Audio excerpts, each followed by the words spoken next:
When Grumpy Met Sunshine by Charlotte Stein.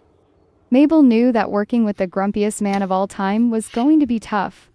She just didn't appreciate how tough until he stalked into the meeting room, an hour late, with a face like thunder, and a complete unwillingness to say so much as a word. No, hello, no sorry.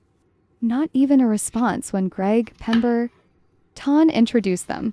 This is Mabel Williker, the absolutely first-rate writer we've selected for you now, Greg said, and didn't get so much as a grunt as an answer.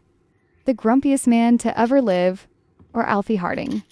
As he was more commonly known to much of the British public, simply shoved himself deep into the nearest chair, then proceeded to glare at everything so hard she couldn't understand why it didn't all immediately burst into flames.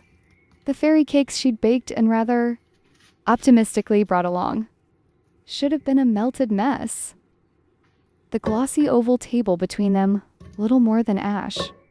And when he bothered to look in their direction, good lord, she actually felt the heat peeling off her skin.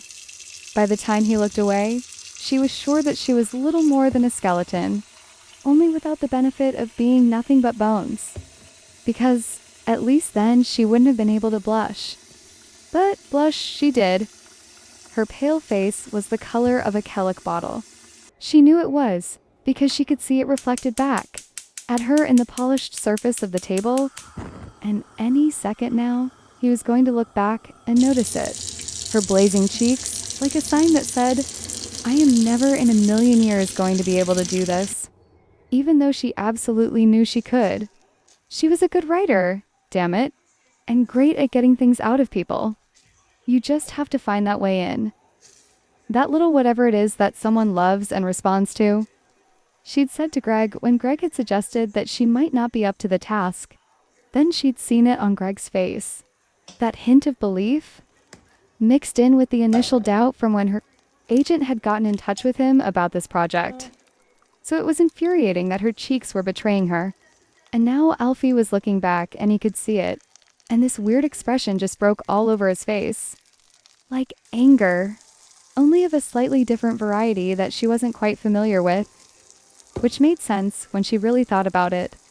Because Alfie Harding was so furious all the time he had probably unearthed layers of the emotion that nobody else had ever even heard of.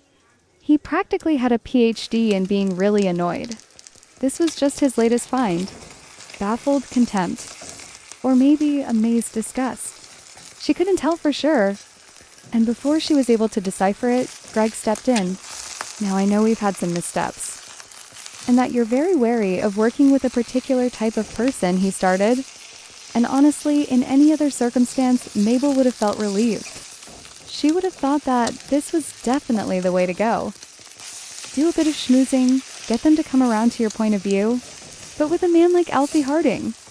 No, Mabel thought. Abort, abort.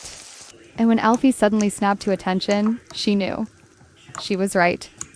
Then braced herself for the coming storm.